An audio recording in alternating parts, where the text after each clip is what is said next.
Bueno, Gaby, muchas gracias primero que nada por este contacto con nosotros. Buenas tardes, saludarte y bueno, darte la bienvenida. ¿Todo bien? ¿Qué tal? Muy buenas tardes. Sí, sí, muy bien, muy bien. Un placer. Bueno, perfecto. Gracias por tu tiempo, Gaby. Una figura obviamente importante del hockey sobre patines a nivel mundial.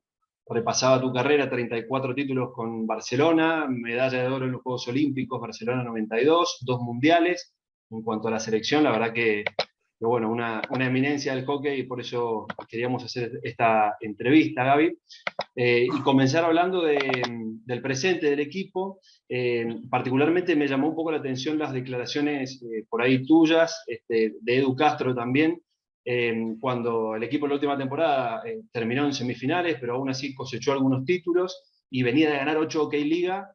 Aún así, hablaban desde hacerse cargo, hacer autocrítica, eh, trabajar en un club como Barcelona te posiciona desde ese lugar de que parece que si no hay éxito total y un título, el trabajo no vale o no es así. Bueno, esa es la exigencia que te supone una apuesta muy fuerte por la sección. Si comparamos nuestro equipo, nuestros jugadores con el resto de equipos de la OK Liga, pues hay una diferencia abismal presupuestaria y esto obviamente te exige, te responsabiliza para poder obtener ciertas competiciones que deberían darse por sentadas por la calidad de jugadores que tienes. Otra cosa sea la dificultad que después cada competición tiene para ganarla. Claro. Vos a un partido tenés dificultades para ganarle a cualquier equipo, más si son equipos ordenados, equipos que te plantean una cierta dificultad. Cuando la liga se hace más extensa o cuando hay más partidos por medio, pues debería ser un poco más cómodo para el equipo que tiene mejor plantilla. Básicamente ganar la liga o la OK Liga en España para el Barça tiene que ser una obligación prácticamente. Podés perderla, está claro que hay otros equipos que juegan y que juegan muy bien. Lo que pasa es que nuestra propia identidad, nuestro propio escudo, la propia apuesta del club por la sección nos obliga a ser muy autocríticos cuando no se ha conseguido. Obviamente es un placer poder ganarla, es un éxito repetirla y en este caso estamos prácticamente sentenciados a ser muy, muy, muy competitivos y autocríticos cuando no se consigue. Esto yo creo que el ADN de cualquier jugador que ficha por el club lo ve y lo asume rápido porque se da cuenta de que hay competiciones en las cuales el club tiene una necesidad y prácticamente una obligación de estar o en la final o de conquistarla. Bueno, me imagino que entonces agosto se convirtió en una cuenta regresiva para esta Supercopa del fin de semana, ¿no? Es decir, cuando llega un torneo para volver a poner al club en lo más alto, ¿no? Sí, yo cuando jugaba siempre y perdíamos un partido, lo que quería era tener otro rápido para poder sacarte un poquito de esa sensación. Aquí pasa lo mismo, lo que pasa es que nos vino en un momento que nadie esperaba, en una semifinal de playoff, que no había pasado jamás desde que hay playoff y desde que se ha hecho playoff en el hockey jamás había pasado que un equipo que no había terminado primero no ganara la liga.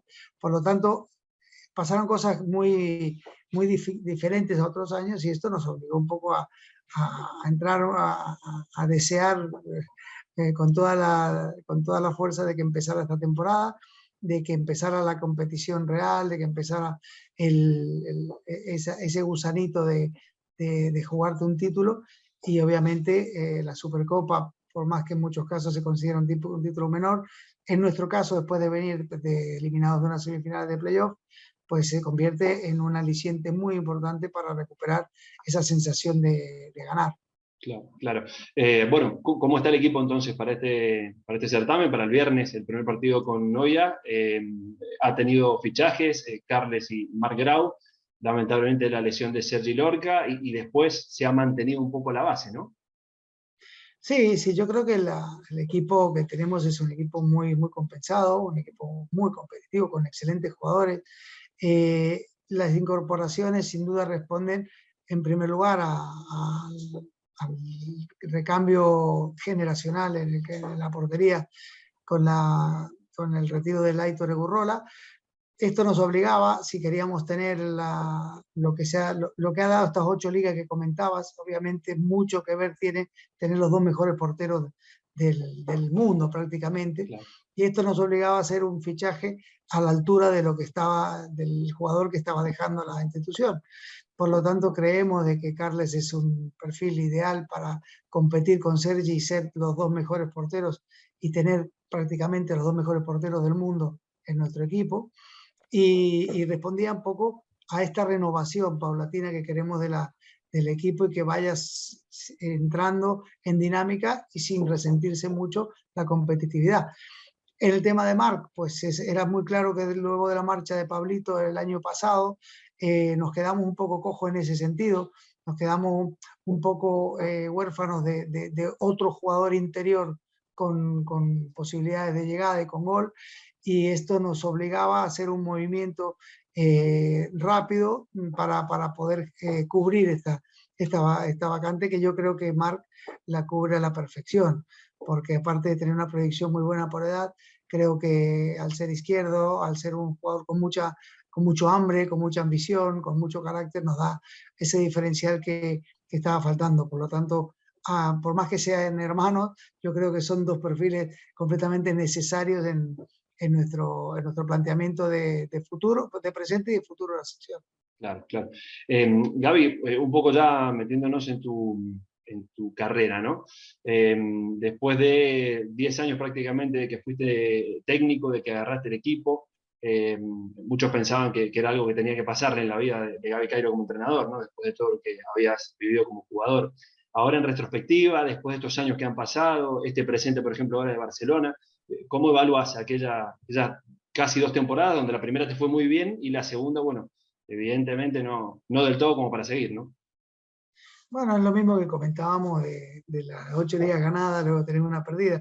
Las valoraciones que se hacen normalmente en este club del entrenador o del trabajo de un cuerpo técnico vienen dadas obviamente por los resultados y de la manera que se consiguen estos resultados.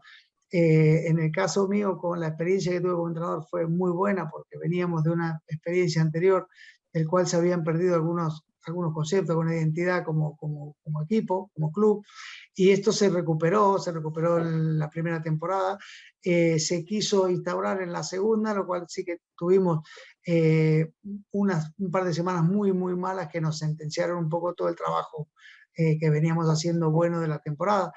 Así todo, obviamente, yo muy satisfecho de no llegué a 2 temporadas y conseguimos 4 títulos. Claro. Y creo que, pero es lo que comentábamos, en este club los 4 títulos se dan un poco ya casi por hechos y todo lo que suma son competiciones europeas y esto sí que da un diferencial a una temporada.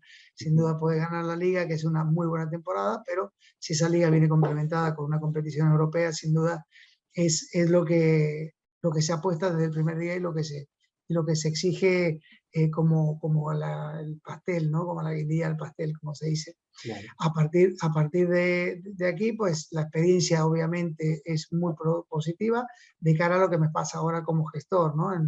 Un poco como el hecho de coordinar, habiendo pasado por la fase de jugador, habiendo pasado por la fase de entrenador y ahora pasando por la parte más de gestión, yo creo que me da una visión 360, podríamos decir, de la situación y poder tomar decisiones desde un conocimiento más riguroso. Así todo, obviamente, en mi trabajo de coordinador también es algo nuevo, es algo que estoy de a poco aprendiendo y mejorando para que haya los menos errores posibles de planificación y sobre todo en el día a día del primer equipo de la sección. Claro, claro, claro. Bueno, Gaby, fueron 20 años en su momento en el club, ¿no? Después, bueno, entiendo que hubo un lapso de ausencia tuya en Barcelona, o no, hasta esta etapa de coordinador, digamos, que comenzaste hace algunos años. No, yo seguí Ok. en la ciudad, pero no en el club. Sí, sí, Claro, hubo claro, una ausencia en el club, sí. en el club. Cuando cumplo los 20 años, que termina mi etapa de entrenador, el club, decidimos con el club de terminar una etapa laboral y estuve desvinculado del Fútbol Club Barcelona y también mucho del hockey durante unos años. Y sí, sin duda seguía yo haciendo, a mí me gusta mucho lo que es la formación, y siempre he tenido esa deuda moral de devolver un poquito todo lo que el hockey me ha dado a mí desde la formación. Por lo tanto, seguí haciendo no solo formación de entrenadores, sino formación de niños, campus de verano, campus de tecnificación. Esto lo seguí haciendo porque aparte que me gusta, era mi medio de vida en ese momento, Claro. Hasta que salió la oportunidad de colaborar. Ya en el 2015 habíamos colaborado con la candidatura de Laporta, y en nuevas elecciones pues me reuní con Gianni y creamos un proyecto que creo que puede ser muy, muy atractivo y muy importante para el hockey del club. Bien, bien. Bueno, en definitiva, muchos años, Gaby, y quería preguntarte cómo es el día a día, la vida cotidiana de una persona que trabaja desde adentro, que conoce, que incluso se roza con la cúpula dirigencial máxima del club, como mencionaste recién, bueno, en un club así, ¿no? Y por ahí por ahí el dato de color de las figuras que el fútbol por ahí te puede presentar también, encontrarte a alguien, digo, en tantos años, o hasta alguna anécdota te pido que tengas de haber jugado al hockey en Barcelona y por ahí no en otro grande, que solamente sea grande en el mundo del hockey, que por ahí no te lo da un club como este, ¿no? Sí, en la época mía de jugador, sobre todo, sí que teníamos mucho contacto con los jugadores de fútbol. Ahora el fútbol se ha mediatizado tanto, el hockey ya entrena en un sitio diferente a donde entrena el fútbol. Nosotros en el momento que yo jugaba, nosotros entrenábamos en el Palau y el fútbol entrenaba en el Camp Nou. Era el mismo recinto. Por lo tanto, los veías muchísimo en el coche, en la salida de los parkings, comiendo algo en el mismo club. Por lo tanto, la relación era mucho más estrecha con los jugadores de fútbol.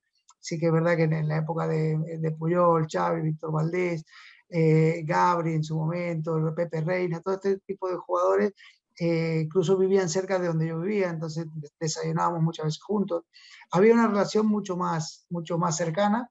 El fútbol era un tema no tan mediatizado como es en este momento, entonces sí que había muchas anécdotas. Yo siempre recuerdo con Carlitos Puyol, que vivía en el piso de arriba donde yo vivía, y era prácticamente desayunar diariamente. Y él estuvo a punto en un día que le llaman para irse de cedido al Valladolid, y ese día lo convocan, ese día que me estaba contando que iba cedido al Valladolid, sí, me parece que era al Málaga, iba cedido al Málaga, y lo convoca ese mismo día, estaba desayunando conmigo, le llama al asistente de Van Gaal para convocarlo para el partido contra el Valladolid. Y le cambió la vida. Ese día que estábamos desayunando juntos, ese día le respondió el teléfono al ayudante Van Gaal y le cambió la vida. Y sí que es verdad que luego hemos seguido teniendo relaciones y nos acordábamos mucho de ese desayuno, que para él fue importantísimo, ¿no? Igual que con Leo, ¿no? Con Leo hemos tenido cuando era chiquito, cuando entró en la Masía, pues el contacto desde muy jovencito. Y después, sí, sin duda, cada vez que lo he ido viendo o hemos tenido algún tipo de contacto, hemos coincidido en algún tipo de premiación, pues siempre ha sido igual. Él ha sido muy amable, muy atento, acordándose siempre de nuestra amistad desde hace muchos años. Bueno, cosa que eso otro club en muy poco caso te lo da. Sí que es verdad que yo era de los jugadores de hockey que más visible me hacía, porque al ser capitán en muchos años del equipo, del primer equipo, asistía a muchos actos, y esto lo hacía de que tuvieras mucha más relación con los futbolistas, que también tenían ese tipo de actuación social, ¿no? Claro, claro. En tu carrera, Gaby, ganaste muchos títulos, como decíamos recién, pero por ahí tenés uno que en el mundo del deporte en general es muy preciado, que es el oro olímpico, ¿no? Transversalmente a todos los deportes, me parece que cualquier deportista lo persigue, más allá de un título mundial. Y aquí no voy a hablar yo, claro. Decime vos si es realmente ese título el más importante, incluso por encima de los 2 mundiales que ganaste.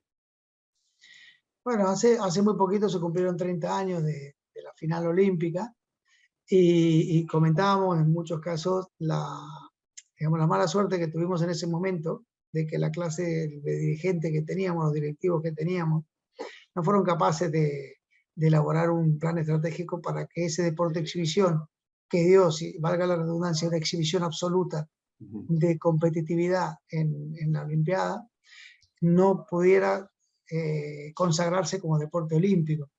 Yo creo que los jugadores que tuvimos la suerte de participar en esos Juegos Olímpicos, hicimos todo lo que estuvo en manos de los jugadores para que eso pasara. Las semifinales, me acuerdo, el tercer y cuarto puesto entre Italia y Portugal fue un partido espectacular. La final entre España y Italia, entre España y Argentina, con 2 prórrogas, fue un partido épico, y no fuimos capaces de poder vender este producto. Sin duda queda ese resentimiento de tener una medalla única. Sin duda somos 10 jugadores los que tenemos la suerte. En el caso mío, 3 hermanos. De los 10 jugadores éramos 3 hermanos, cosa que como familia nos hace ser un orgullo, tener un orgullo increíble. Pero más allá de esto, el resentimiento, la pena de que no hemos sido capaces de dejarlo para futuras generaciones como un deporte olímpico y cada 4 años poder jugar. Sí, será una medalla única, muy difícil de que podamos volver a repetir una cosa así, una pena muy grande, pero sin duda para el hockey en sí fue como un evento más, ¿no? Fue como un mundial más. No se le dio tanto valor porque no se consolidó como deporte olímpico. Para nosotros, los que tuvimos la suerte de tener una medalla, sea la de oro, la de plata, la de bronce, pues sí que podemos decir que no habrá otra, pero los que jugamos nos queda más al menos a mí personalmente me queda más la sensación de que fallaron la clase dirigencial en no luchar por lo que los jugadores habíamos conseguido. Bueno, para esta entrevista tengo algún informante que no voy a revelar, Gaby, pero me dice que de aquel campeonato está la anécdota del cuento de los japoneses en los Juegos Olímpicos y qué pasó cuando llegaron a la cancha de Vic. Seguro que no se atreve a contártela, me dijo Pablo, tu hermano, Gaby. No, es que en esa Olimpiada yo era mucho de contar los cuentos de Gangoso, con todo mi respeto. Sí, claro. Pero era mucho de contar cuentos de Gangoso y cuando terminó la fase de Vic, que nos clasificamos por los pelos, porque Portugal le ganó a Estados Unidos, que si Portugal, que ya estaba clasificado, perdía contra Estados Unidos, nosotros no contábamos esta historia. Claro. Y entonces los japoneses que habían terminado su participación iban en dirección Barcelona a irse para su país y compartimos el bus, que nosotros nos íbamos a la siguiente fase, que era en Reus, y los dejábamos a los japoneses que se quedaban en Barcelona. Y ya, yo al contar cuentos de Gangoso había uno que es un cuento muy malo, pero muy típico de Gangoso, que es que van a robar patos y que le pregunta el amigo que le dan 2 gangosos, le pregunta, ¿cuál robamos? Y le dice otro, ¿cuál? Y entonces le siguen hablando y van pisan un pato, dice el pato cuá, y le dice otro cualquiera, coño, cualquiera. Bueno, el chiste es muy malo, pero yo iba contándolo en inglés con los japoneses y llegó un momento donde anything no pinta nada con cualquiera. ¿No? Claro. Y yo tenía que terminarlo con anything. ¿No? Y iba contando muy bien, en inglés piso el pato y el duck, y cuando da cuá, y le largo anything. Y los japoneses empiezan a reír y no había, pero es que el chiste no tenía ningún sentido. Claro. Básicamente era esto de los japoneses. Pero claro, el chiste sí que duró casi como 15 kilómetros porque me enrollé ahí donde Pablo cuenta eso. Así. Hubieron muchas experiencias muy bonitas también. Claro. La verdad que fue un evento diferente, pero lo podríamos haber disfrutado mucho más si hubiéramos tenido la percepción de que estábamos jugando un evento único. Claro. Ahora, lo disfrutamos más como un mundial. Me imagino, aparte, no les tocó compartir la Villa Olímpica directamente, ¿no? Sin embargo, con algún otro jugador, alguna figura destacada en aquel momento, les tocó rozarse, me imagino. Éramos subsede, y esto, claro, las subsedes lo que hacían era que estabas en lugares de hockey. Reus era un lugar de hockey, Vic era un lugar de hockey, San Sadurní de Noia, donde estaba España, era un lugar de hockey. Al final estabas en un ambiente de hockey, no estabas en un ambiente olímpico. Claro. Y realmente cuando fuimos a visitar la Villa Olímpica, porque realmente era una curiosidad, ahí sí que veías que ahí estaba el ambiente olímpico, ahí estaba la calidez olímpica que nosotros no vivimos. Claro. Lamentablemente, tuvimos un error, creo yo, por parte del entrenador Miguel Gómez en el acto de apertura, que no nos dejó ir porque jugábamos al día siguiente contra Italia. Eso es porque, y no por mala intención, es porque no tenían idea del evento que estábamos jugando.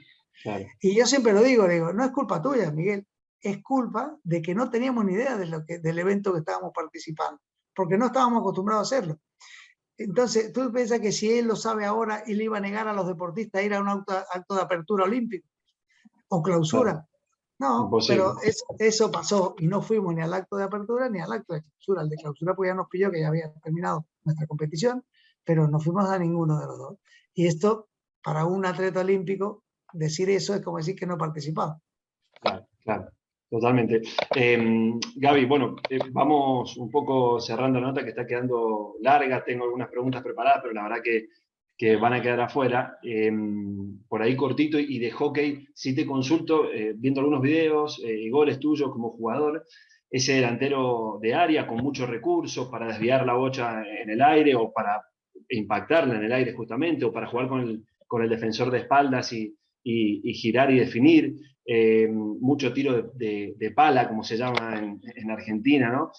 Digo, por ahí ese delantero, pero sobre todo más tu característica de área. ¿Ves que se ha perdido así ese delantero que merodea el arco por atrás, que se queda esperando que surja por ahí el desmarque? No creo que se haya perdido. Tenemos muestras muy claras. En el mismo Barça, tanto Joao Rodríguez como el Marc Grau son jugadores interiores que tienen esa posición. En la selección, Pablito Álvarez responde perfectamente a este tipo de perfil de jugador sin bola, jugador oportunista. No, ha cambiado el sistema de juego, han cambiado las normas. Es más, antes una jugada terminaba en una situación muy clara de segundo palo, ahora es más difícil, ahora es mucho más dinámico, ahora abre mucho más la pista, es más difícil, pero siguen habiendo jugadores del perfil de Tony Pérez, del perfil de Pablito, del perfil de Joao, que son jugadores sin duda de perfil clarísimo de área, como el Lava Torres del Liceo. Son jugadores que sigue estando esa esencia del jugador sin bola. Lo que pasa es que es verdad que en mi época las normas te permitían que llegaran muchos más pelotas a esa posición. Y entonces cualquier jugador especialista en esa zona, pues tenía muchísimas opciones de culminar la jugada. Claro, claro, claro. Bueno, y ahora la última parte de la entrevista, Gaby, casi un ping-pong de preguntas con respuestas cortitas, y espero no comprometerte en ninguna. ¿El mejor entrenador que tuviste, Gaby? Carlos Figueroa, Bien. sin duda, sin duda. ¿El arquero al que más te costaba convertirle? Al Folguera cuando estaba en Igualada. ¿El mejor gol de Gaby Cairo? Yo te diría que el que me metí en la Copa de Europa contra el Porto aquí en el Palau, o el que nos dio en la prórroga, nos dio la Copa Europa en la final. ¿Cómo fue? ¿Lo recordás más o menos? Sí. Incluso ahora en los actos del 50 aniversario del Palau he salido en muchos casos. Fue una pelota larga que en la prórroga nos habían empatado 2-2 antes de que terminara el partido. Y fuimos a la prórroga y en la primera parte de la prórroga, primera pelota que corta el negro Páez, me la habilita en una contraataque largo, me la tira más largo la cuenta, y el único recurso que yo tenía con mi marcador al lado era pegarle con una mano, tipo espadachín. Y le pego una mano y normalmente ese golpe puede salir a las nubes y salió al ángulo. Fue un golazo, la verdad, y fue el que nos abrió el camino para ganar la primera Copa Europa después de muchos años que la sección no ganaba. No era la ¿Cuál? primera, pero sí después de muchos años. Claro, claro. ¿Cuál fue el mejor jugador con el que compartiste equipo, Gaby? Que te sorprendió por su calidad. El Negro Páez. El Negro Páez para mí ha sido el mejor jugador que yo he visto en mi vida. Si no hubiera sido jugador de hockey, Gaby, ¿qué habría sido? Dentista, como mi papá. Iba directo. Iba directo a ser dentista. Y fue Claro. una de mis frustraciones no haber podido terminar la carrera o hacer la carrera. Bien. Y la última, siempre con el número 6, Gaby, ¿esto por qué? Bueno, porque había en Mendoza un jugadorazo que se llamaba Claudio Fernández y cuando era chiquito y jugaba con el 6. Luego mi hermano Pablo también empezó a jugar con el 6, entonces mi hermano tiene mucho mérito porque nació el 6 del 6 y claro, veía a mi hermano Pablo, mi ídolo era Claudio y jugaba con el 6 y a partir de ahí todo el mundo que jugaba con el 6 era mi ídolo. Daniel Martinazo también jugaba con el 6, así que bueno, todo coincidía de que casi siempre era un buen jugador el que jugaba con el 6. Y entonces, como miramos siempre los buenos jugadores, pues mira, sí, aunque mi ídolo jugaba con el 9, que era el Pino Marcela, ese era el 6 al revés. Claro, claro. ¿Reglamento viejo o reglamento nuevo, Gaby? Un mix, yo haría un mix. No, el reglamento nuevo creo que ayuda mucho a muchas cosas, pero reduce completamente otras que antes eran espectaculares. Yo haría un mix, yo dejaría cosas como estaban antes, pero no me limitaría a todo lo que hay ahora que prácticamente se ha convertido en un juego sin prácticamente contacto. Y esto sí que sería importante recuperar cierto contacto que hacía que el hockey fuera más vistoso. ¿Con el reglamento nuevo te hubiera ido distinto en tu carrera, pensás? Bueno, con los penales seguro, segurísimo. Yo tenía un índice muy alto, yo era de los que chutaba, antes se podía salir jugando del penal, y yo Claro, era de los que tiraba. Y ahora con claro, el arquero que no sale debajo de los palos y con el chut, pues seguramente hubiera tenido un acierto altísimo. Sin claro. duda me hubiera beneficiado en ese sentido. Perfecto. Bueno, Gaby, nada más agradecerte el tiempo y la dedicatoria que nos has dado para esta entrevista y bueno, éxitos, obviamente, en pos de que sea para el bien no solo del Barça, sino del hockey en general, así que lo mejor para esta temporada. Bueno, muchas gracias, Ezequiel, a vos, porque los animo a que sigan promocionando el hockey como lo están haciendo, que creo que es importante profesionalizar los medios de comunicación para nuestro deporte y contar conmigo para lo que necesites y será un placer siempre. Perfecto, Gaby. Un abrazo. Igualmente. Hasta luego.